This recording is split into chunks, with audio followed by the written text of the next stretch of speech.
Welcome to Guide Guru. We hope this video helps. You'll start in Settings because Talkback is controlled from Accessibility. Once you open Settings, use the search bar or scroll to Accessibility to save time. Make sure the screen is unlocked and you can enter your PIN since some changes require confirmation. Tap Accessibility to reveal options.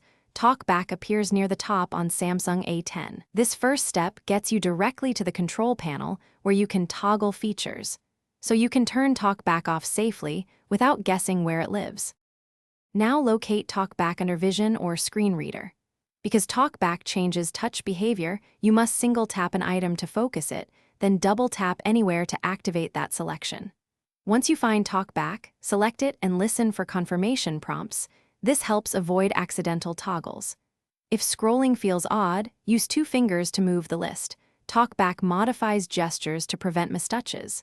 Follow these steps deliberately. The interface is the same, but the interaction method is different when Talkback is active. To finish, double-tap the Talkback on /off switch to disable it, then confirm the dialog that appears. This prevents accidental deactivation. Once off, test basic taps and swipes. Single taps should now open apps immediately.